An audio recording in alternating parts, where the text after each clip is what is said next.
Fala também sobre a oferta que o Cruzeiro nega, mas que aconteceu, do Palmeiras por Matheus Pereira. Por último, mas não menos importante, bora falar sobre Rony no Fluminense e muito mais. Fala aí pessoal, sou Jorge Nicola, bem-vindos a mais um vídeo do canal. Sem perder tempo, só pedir para deixar like, se inscrever no canal e ativar as notificações. Preciso falar agora sobre Rony. Novela parece estar chegando ao fim e com um final feliz pro Fluminense. Contei para vocês que o Santos havia entrado na parada, demonstrando a intenção de contratá-lo, mas quem está forte mesmo é o Fluminense, aquele com mais capacidade para pagar o salário que o Rony pede. Hoje o atacante do Palmeiras ganha por volta de 1.050.000 reais mensais no Verdão, e ele quer sair do Palmeiras para ganhar mais. A partir de 1.300.000, 1.400.000, o Fluminense num primeiro momento havia se assustado com a pedida do Rony. As conversas esfriaram, embora já existisse um acerto entre o Palmeiras e o Fluminense. Pois bem, nesse sábado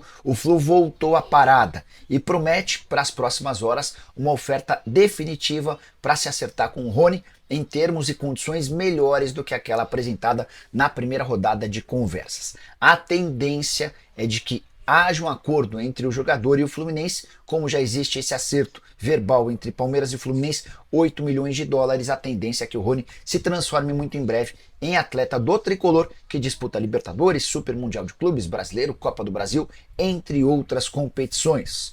Santos, que tentou, que se esforçou, que demonstrou a intenção de contratá-lo, acabou esbarrando na pedida salarial do atacante. Bora falar sobre o Palmeiras com duas informações, uma exclusiva a respeito de Claudinho, e é com ela que eu começo. Havia contado para vocês no sábado que o Claudinho era alvo de duas propostas, do Palmeiras e de um time do Catar.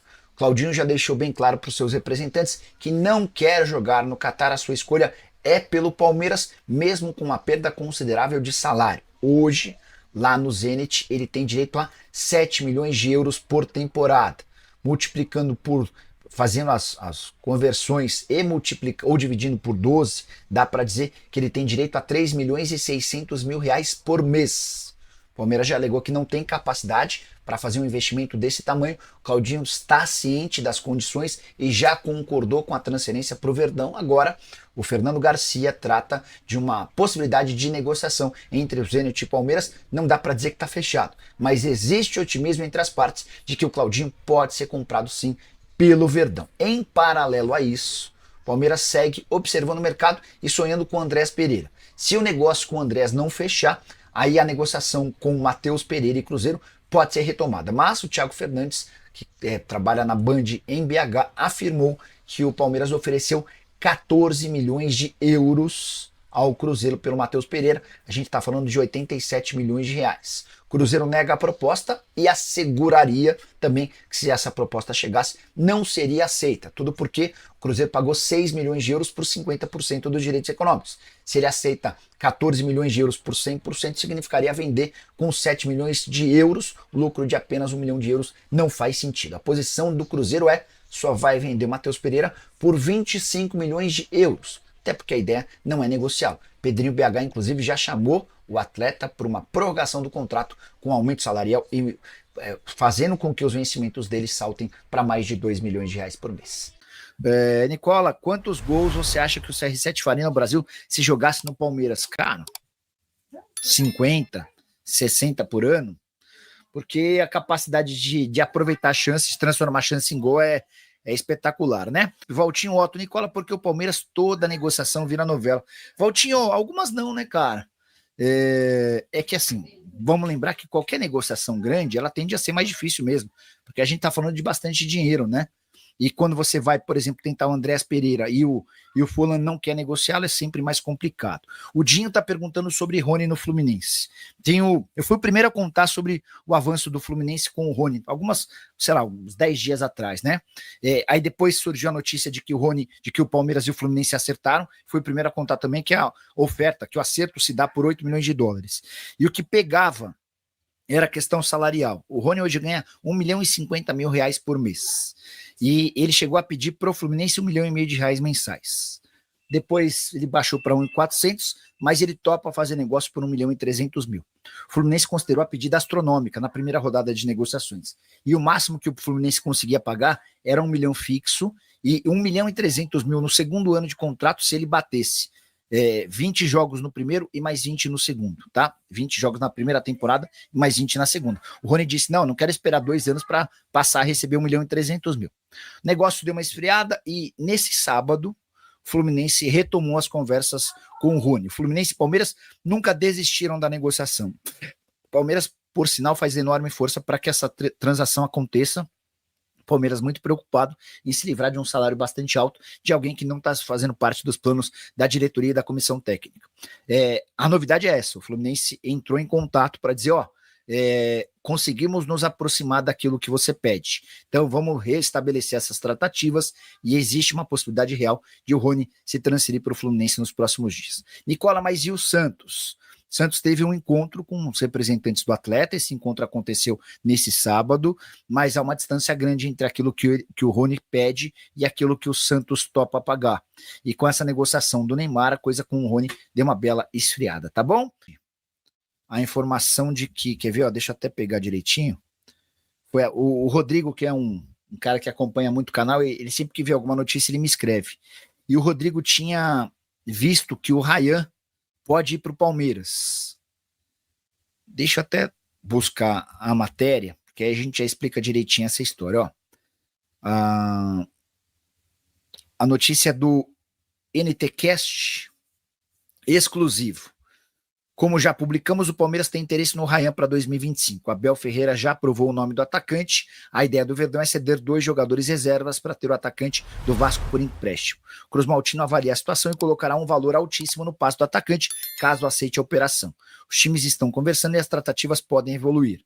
O Vasco acredita na força da vitrine do Palmeiras, tendo em vista que o time paulista vai atuar no Super Mundial e jogará contra times do mundo todo. Mandei mensagem para uma pessoa do departamento de futebol do Vasco. E aí, vocês têm alguma negociação com o Palmeiras? O Ryan foi alvo de negociação? Como é que está essa história? Não tem absolutamente nada. E essa negociação aí, da forma como o NT está sugerindo, ela me parece bem complexa, para não dizer impossível, porque o Ryan tem contrato com o Vasco. Quer ver, ó? Só para certificar, o contrato do Ryan com o Vasco termina em dezembro desse ano. E não foi renovado porque o Ryan não quis. Então não tem lógica nenhuma o Palmeiras emprestar o Ryan, o Vasco emprestar o Ryan para o Palmeiras, sabendo que em dezembro esse jogador vai ficar livre.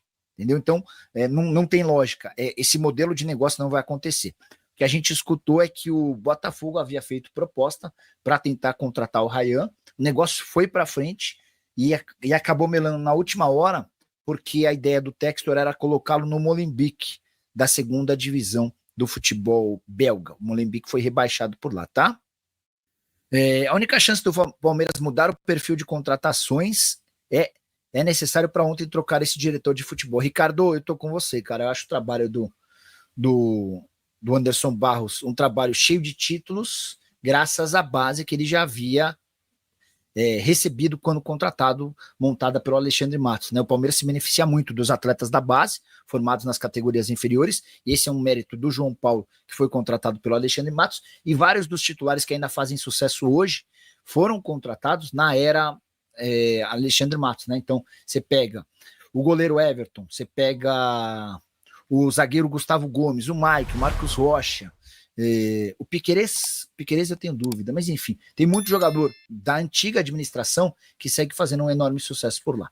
Que mais? Deixa eu pegar mais participações dos amiguinhos. Josiel de Oliveira. Palmeiras não consegue contratar ninguém num processo normal. Só contratou o Paulinho porque ofereceu um caminhão de dinheiro para o Galo e para ele. Tá perdendo o jogador Hércules e Canóbio até para o Fluminense.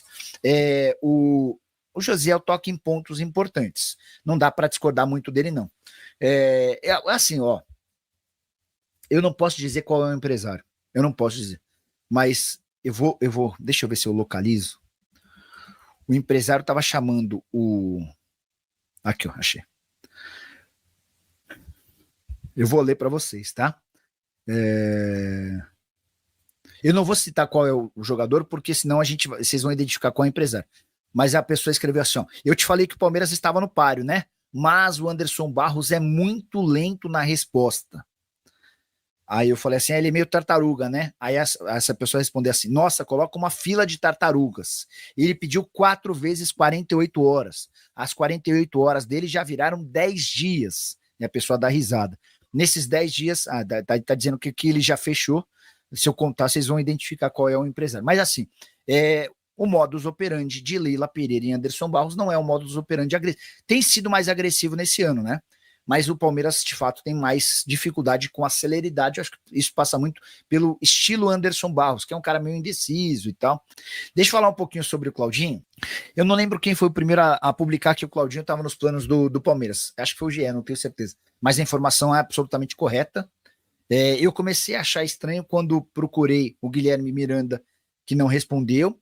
Mandei mensagem para o Fernando Garcia, que disse, tô passando férias com a minha família em Miami, não quero falar sobre o assunto.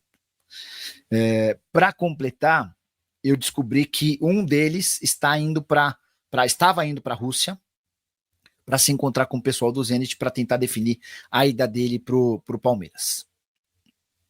Aí eu publiquei ontem no vídeo da manhã que 2 novidades. Uma que tinha um time do Catar na parada. O time do Catar até agora eu não descobri o nome, não sei se é o Arrayan, não sei, mas é um time do Catar. E a outra que havia essa viagem de um dos representantes dele para a Rússia, para tentar auxiliar nas negociações.